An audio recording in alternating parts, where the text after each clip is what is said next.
cannot get that together. Sit in front of the computer all day. I thought I was retired. Me too. I'm wondering what the heck you're doing. Holy, what the heck? Anyway. Well, some of us talk a little longer than others. Ouch, Chuck. I think that was a shot across the line. The QMC Board and Collar Series for EMS professionals welcomes you to Excuse My Medic, the podcast version of an MCI with Gary Harvat, Chuck Humphrey, and Ed Marasco. Excuse My Medic takes a unique look at today's emergency medical service with news and information, opinionated discussions, lively talk, sporadic jabs, and even a few belly laughs from our world of emergency medical services. Excuse My Medic is brought to you by Quick Med Claims, a national leader in emergency medical service revenue cycle management and reimbursement consulting. Now, hang on to the bench seat and tighten your lap belt as these old guys from EMS past take you on a Code 3 ride without touching the brakes. You've had the disclaimer, and if you're still brave enough to stick it out, let's get started. Take it away, guys.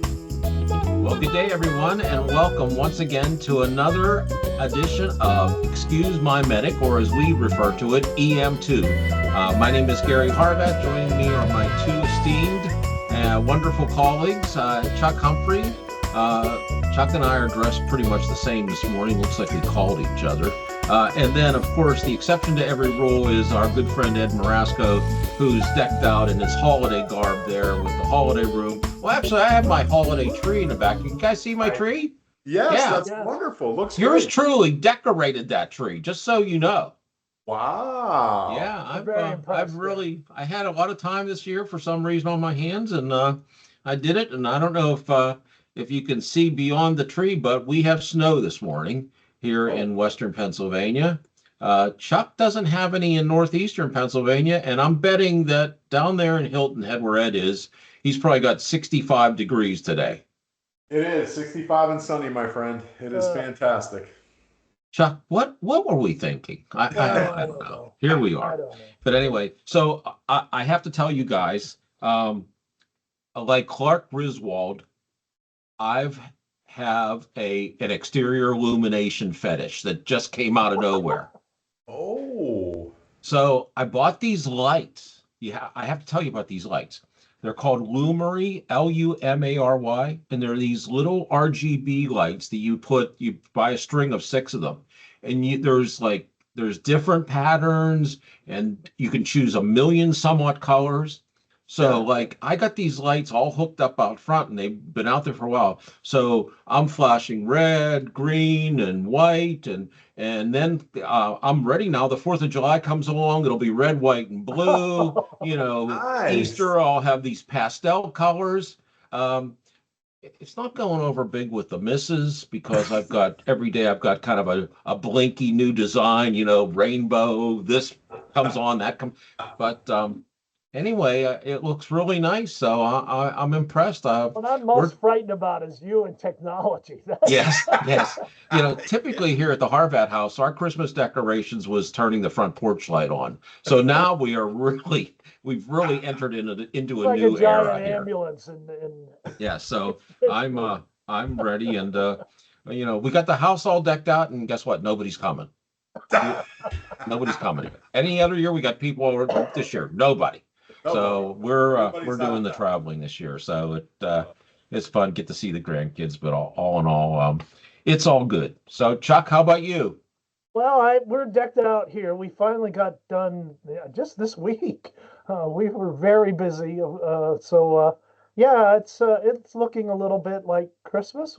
I did a little Christmas shopping this week, and so I think I'm ready. I don't see any new bowling balls underneath my tree, but I'm hoping. What a shame. My heart bleeds. Well, that's good. And then, Ed, I don't know if you know, we can't really go into bowling because we'll get way off track here. Yes, right. Trauma at the Humphrey household a couple weeks back. The longtime bowling alley closed. No way. Yes. It was like the death of a loved one. Pretty much.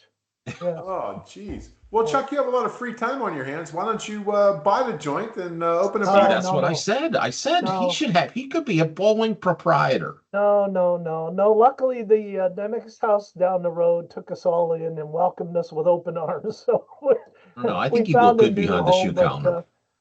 if I were a younger man, I would have snatched that up in a minute. But unfortunately, the land and the building were worth more Ne- than the business. Never too late, unfortunately. Chuck. Yeah, Some of the yeah. best business ventures started for people in their 60s. Hey, I'll give it a thought. I'll I'm be trying glad I to to don't come know. convince up. my wife to build on an addition to the house and have my own alleys, but that's going over really well too. So. Hey, Chuck, I don't know if you know this, but I have a long history in bowling. When I was a kid, I was a pin setter, and but it was duck pins. Oh, Oh, uh-huh. duck So pins. the duck pin lanes in McKeesport, Yep, Pennsylvania, yep, Pally's lanes. My yep. dad bowled there forever, and I Duck used pins to are go. making a comeback. Aren't the balls smaller? Yes. Yeah, they're Yeah. like a oversized softball, and yeah, and the pins have little rubber bumpers around them, you know. And Yep. you used to have to get the pins if after the first ball you'd have to rake the pins that didn't get off the course there off the lanes, rake them back, and then after the second ball you would go and you would stick your foot in. There was a little like a foot pedal, and these pins would come up out of the alleys, and then you would have to set the duck pins on the pins. And then you'd release your foot, and the pins would go down, Yep. and the next guy was able to bowl. And you had to cover two lanes, so there was a little cutout between the two lanes, and you would jump from one side to the other. I can't tell you how many times I got hit with flying pins. It was like a war zone back Incoming. then. Yeah, Well, now no automation. the latest thing is string pins. So they don't have the mechanical setters anymore. They're on strings and they lower them. So that's the new Oh, gosh. thing. So yeah. Unbelievable. Well, we need Hey, it's a to great move away sport. from bowling because we'll spend our whole episode on turkeys and what's the other thing, Chuck? Chickens? Ham What are bones and Yeah, all the different terms? I don't know them all. But anyway, splits and yeah. so Ed, you ready for the holidays, my friend? we are. I have one. We have one problem. We're pretty set up here, as you can see. I've got my tree up, and I got my Santa helicopter and all that here in the office. But I don't know if you guys know what a dust ruffle is, but we have a dust ruffle problem. Oh no. A dust Yes, ruffle? dust ruffle problem. Yes, around the Marasco household. Ruffle? Yes, around the Okay. Marasco household, all of the beds, the bunk room, the kids' rooms, the bunk room for the grandbabies, the guest room, everybody has Christmas attire. It's decorated, Oh, Christmas sheets. Well, Mrs. Marasco ordered a new comforter for our bed, and the comforter is not long enough, so it does not oh. go down to the floor, the Christmas comforter. So there was mass That's a chaos here this crisis. week. So she ordered a dust ruffle, and I have to install a dust ruffle here tomorrow morning when I wake up. So that it covers it. I'm like, what's the problem? Does it makes the comforter longer? Is that Yeah, it goes under the mattress and over the box springs, and it goes down to the floor, so you can't see all the 9,000 pair of shoes that she owns that are stuffed under the bed. Did I say that in public? Oh no, I'm in big trouble. You know, isn't it this isn't being recorded at you have all? gone from sleeping on couches, futons in ambulance stations and fire stations to dust ruffles. We Yeah. have really, really evolved here.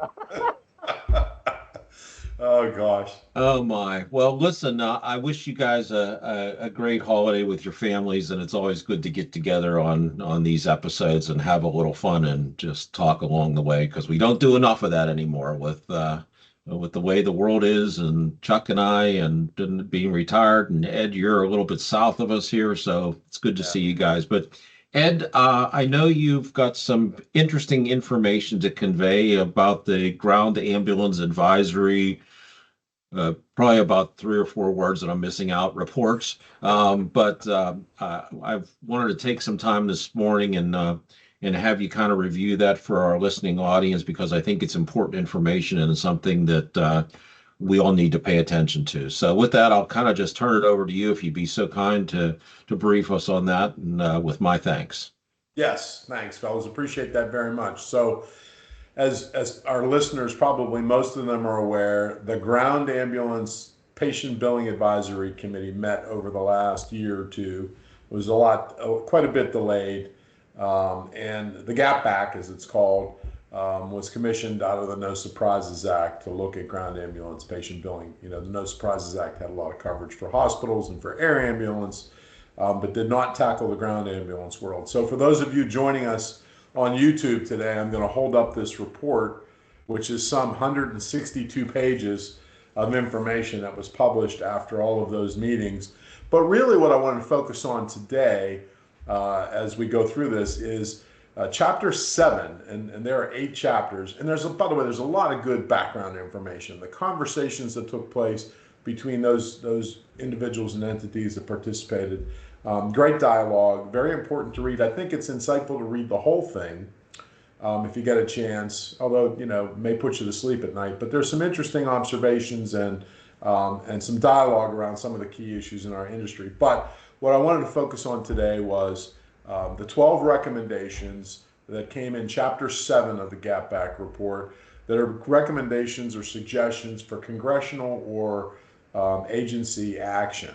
And so these recommendations cover sort of the consensus that the group achieved around a variety of issues. So let me just sort of take a spin through that. So the first recommendation, which was a scary opportunity for this thing to go really south, but the first recommendation relates to ground ambulance being a part of the No Surprises Act, the Federal No Surprises Act, which is, as you know, has been in place for a couple of years. The Gap Back group did agree that the framework of the No Surprises Act had some interesting things in it that would be valuable on the ground ambulance side. In particular, the price comparison tool exercise, having a directory of ambulance services available to consumers.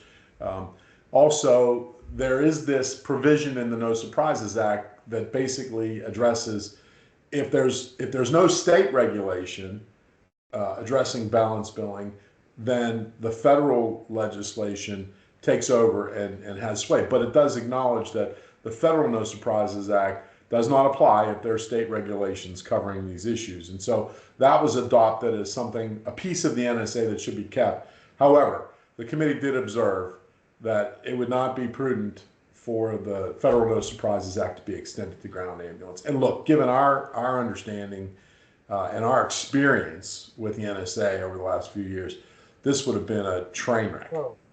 You know, and Chuck, you've been dealing with this, and Gary, you as Right. well, educating, you know, our air medical clients. It's just been a disaster. And, you know, we have people waiting 12, 15 months to get paid, even after they win in the IDR process. So that's a wonderful blessing. I think it's a good thing for the industry and good for patients as well, because we do acknowledge that the NSA brings great value to the patients, gets them out of the middle of this mess.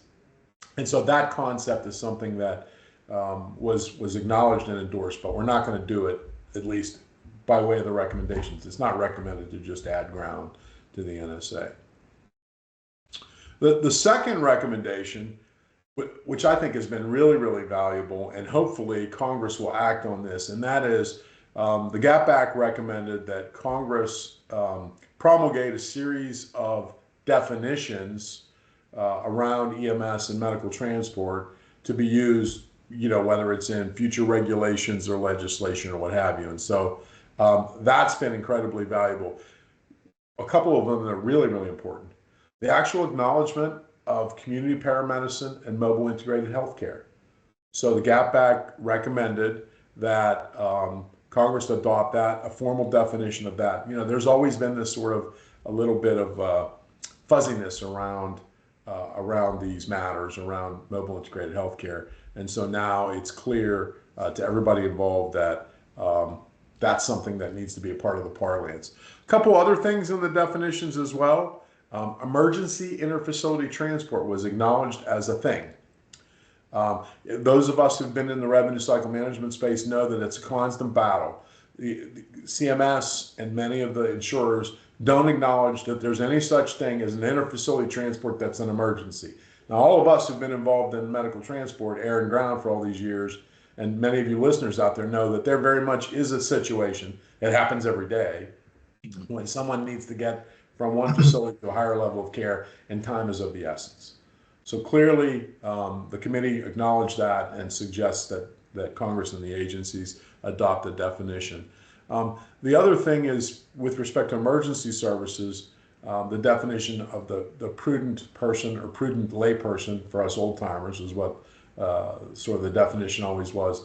That really is for emergency medical services. That's something that should be recognized and acknowledged. For such things, we deal with this in the RCM space all the time, right? We have payers they're requiring prior authorizations for emergency services, or they're denying things retrospectively. And so one of the recommendations definitionally is that we adopt that prudent layperson standard. So lots of good stuff. I think the other thing is there's a definition of prompt payment. Actually some parameters around how fast we should get our payment once a claim has been received. There's also some specific elements of a full and complete claim, most of which are in play now and most of us are using. But every now and then the health plans will say, well, it needs to have this piece or we can't pay it. And right now this definition includes those essential elements, and I think there's about 16 or 17 of them in the definition. So good stuff. I think overall a positive thing for the community, clarifying some things is recommendation number 2. Now, who knows if Congress or the agencies will adopt these recommendations, but I think this is a good thing.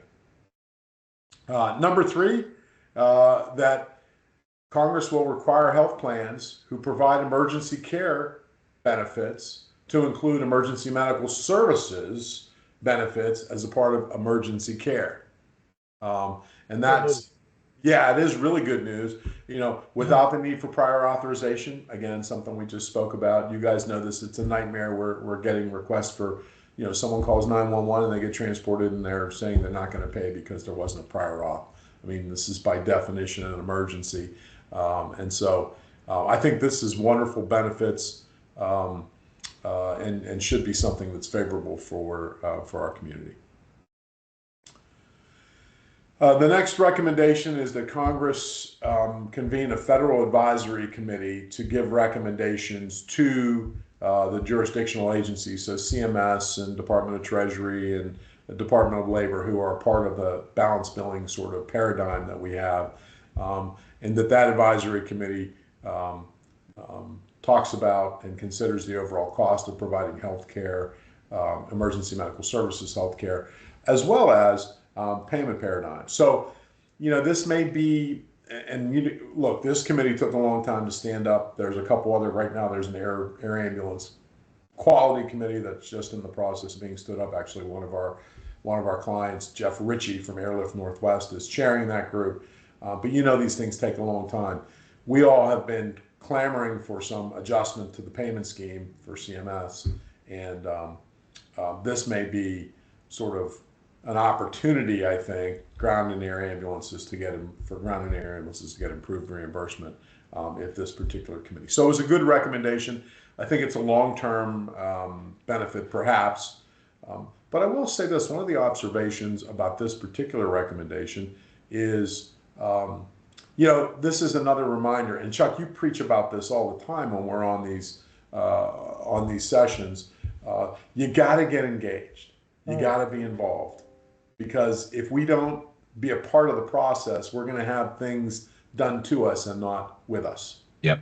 Well, and it's funny you say that, because I just, and for those of you that follow our podcast, the episode previous to this speaks to that. And I just did a call to action. We are 2 weeks away from the possibility of losing the add-on payments and no action. It's that, proverbial every few years we have to deal with this.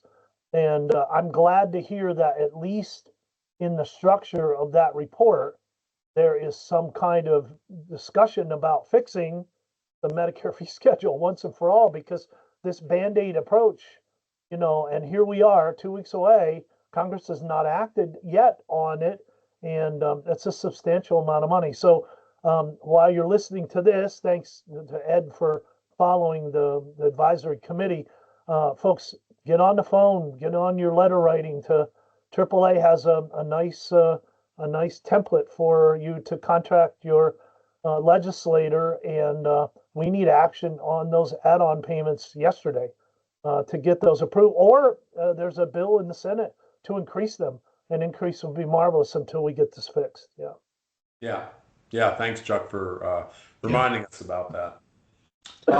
Recommendation number 5 is about the term of art that's used in federal regulations called essential health benefits. This has been around for a long time, and it's something that various provisions in regulation and legislation have been wrapped around. But emergency medical services, heretofore, has not been included as an essential health benefit. And so the committee recommended to Congress that they adopt emergency medical services as a part of EHBs. And that's important because there's all sorts of expectations around EHBs that would then be conveyed to the work that the teams do in the field. So could be a good thing for us on a lot of fronts.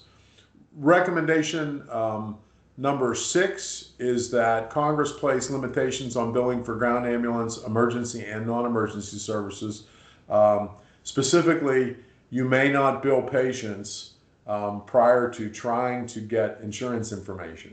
So this was a head scratcher for me. And apparently, as you read the report, there was a lot of detailed dialogue around the fact that patients are confused when they receive correspondence from providers and suppliers.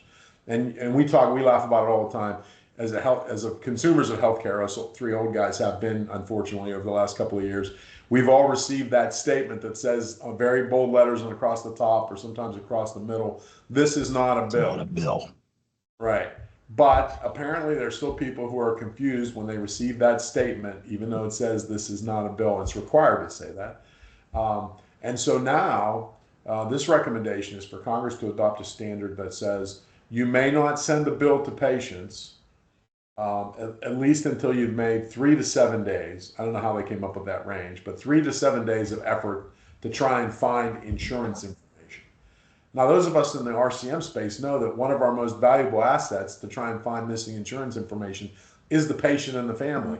We, of course, we try the receiving hospitals, the sending hospitals, etc., but sometimes they don't even have the information if no family member has showed up with insurance cards for a patient who's unconscious or what have you. And so we're going to add some time, unfortunately, to the RCM process because we're going to have a little bit of a waiting period. Hopefully they don't adopt the 7-day period, that they keep it closer to 3. I understand the logic and the concern for the consumer, for patients, but also we have so many other delays in the process. And heck, we were in a meeting yesterday having a conversation about text messaging. I don't know if you guys in your most recent healthcare escapades, but I pay all my bills now for all my cancer care have been via text message. I get a text message with a link. I go to the link, I put in my credit card, and I'm good to go. I never have to send an email, take a phone call, or return a letter. Of course, I can't tell you. When's the last time one of you guys wrote actually a physical check, right? Yeah, exactly. Long time. So, we have the ability now, of course, we're doing this at QMC. We piloted a project starting last year, which a lot of hospitals and health systems are doing, where we're actually connecting with our patients via text message. So this is going to put a little clinker in that. Understand the reason, but anyway, it's one of the recommendations that's going to cause us a little bit of concern, a little bit of agita when it comes to the timelines.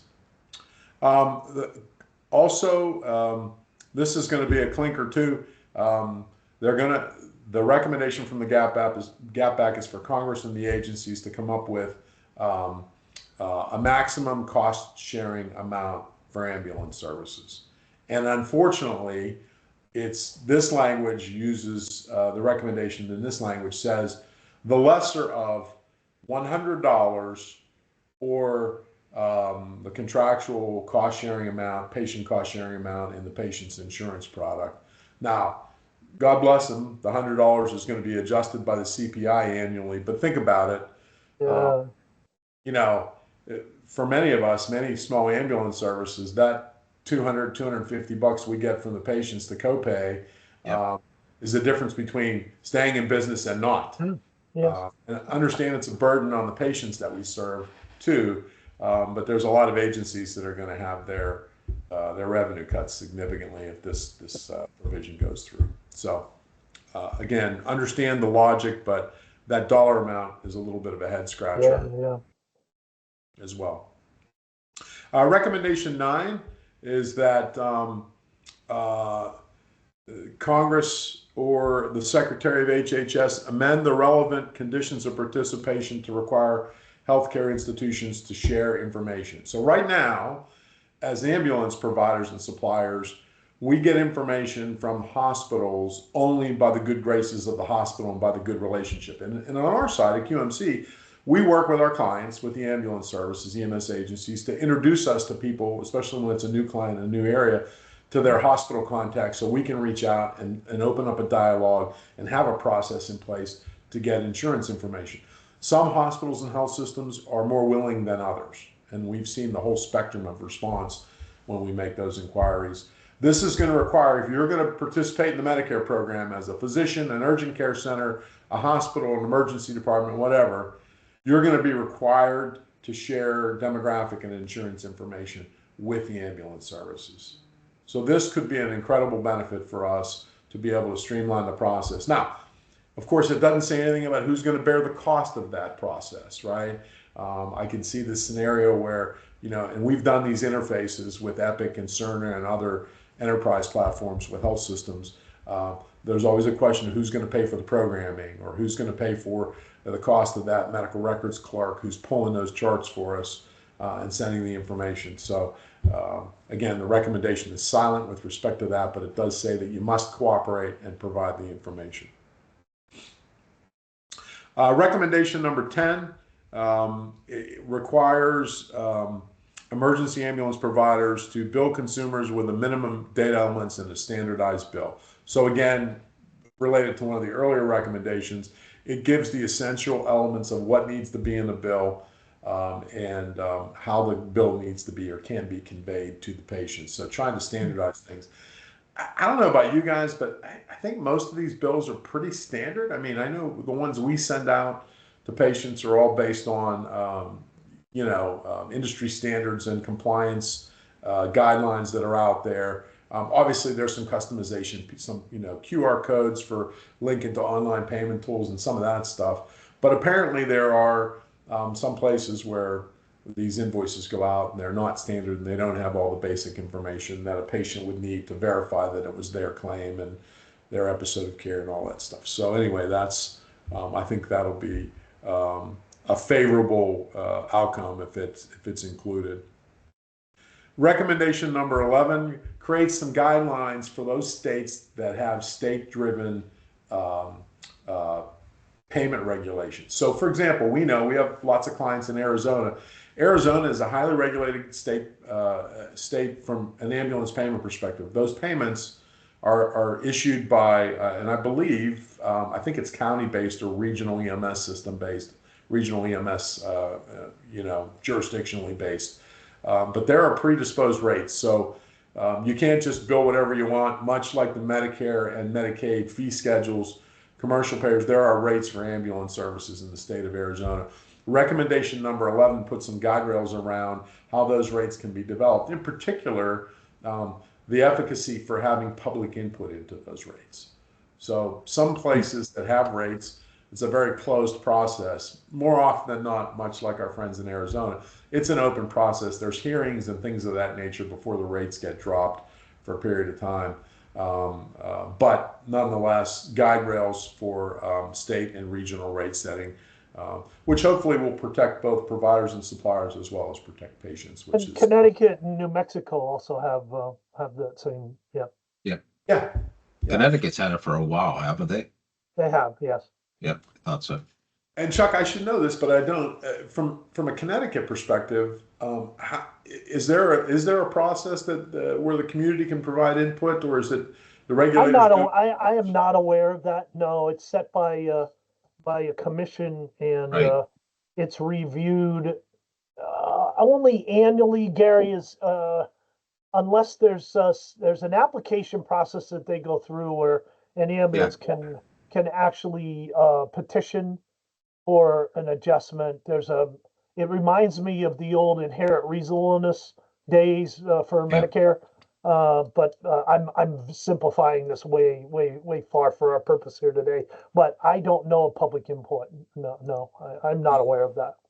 Yeah, it's Yeah, I like the believe there is a PC model, commission, like the Chuck. I don't electric. think there's a public element involved, but I think there's a commission that determines these things. And New Mexico actually calls it a tariff. Oh, So interesting. that's a Really? different definition. Yeah, it's very interesting how they term it. It's not termed a fee schedule, it's termed a tariff. And it's almost like our Pennsylvania Public Utility Commission. It's very similar to how they monitor the non-emergent transportation side, the GEMT side in our state here. So yeah, it's interesting how the various states view this. Mhm. Well, and that's a great segue into the final recommendation, recommendation number 12, which puts some guide rails around establishing, prohibiting balance billing, which clearly this whole process was generated by the problems with balance billing, the Sure. challenges that brings for patients and families. But also, recommendation 12 calls for the development of minimum payment amounts. So the idea is, instead of going through this whole IDR process that we do on the hospital, physician, and air medical side, is we're going to try and avoid all that and establish a set of minimum payment levels for out-of-network services being delivered. So we don't have to have this debate back and forth, and we don't have to have arbitration. And I think that's wonderful. I think it's risky because those minimum rates could be all over the board. Yeah. On the other hand, the process that we've all lived through over the last few years has just been a nightmare. And again, It's not working. yeah, it's busted. People aren't getting paid for 15 months. I don't know how you run a business. When the dust ruffle comes, the payment's gonna have to go out, or the payment's already gone out, right? In EMS, we're waiting, 14, 15 months to get our money for work that we did. I don't know how you keep a business going. No. Now, related to this, as you guys know, many states have already taken up this process. So right now, there are about 14 states that have already established a balance billing regulation that takes it away from the arbitration process and establishes a minimum out-of-network payment level for commercial payers. And those numbers are looking like they're anywhere between 300 and 350% of the Medicare allowable. In some cases, it's as high as 375 or 400%. But that's sort of been the push. And there's another 6 or 7 states that have legislation pending in their legislative sessions, and there's another handful of states that are fixing to introduce some legislation. So I think there's a groundswell. There's sort of this momentum for avoiding the IDR process on the ground ambulance side, and this recommendation confirms that. It does provide some guidelines as to how those minimum payments should be set and in what circumstances, and obviously reaffirms that a state regulation will supersede in this respect anything that happens on the federal level for either balance billing prohibitions or those minimum payment levels. So that's the 12 recommendations that are in Chapter 7. I think by and large it's good news. However, and Chuck, you said this earlier, I would recommend that everybody out there in listener land understand that these are recommendations, and there's an opportunity in each of these 12 recommendations for them to be modified while the rules and regs are being promulgated or while Congress is considering legislation. So these things aren't necessarily going to be adopted in total and verbatim. We need to make sure we be a part of the process and participate as these things are being considered. And this report came out before the election. Any sense of, because I know the incoming administration in many other matters seems to be in favor of allowing states to determine their own, so is there any sense that the new Congress and the new administration will change the trajectory of this process?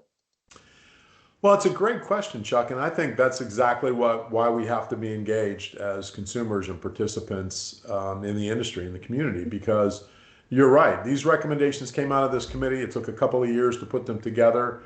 I believe that the people at CMS and Department of Treasury and Department of Labor, who are particularly the tri-agencies that administer the NSA now, I think they're going to take these things into account as they consider future regulations.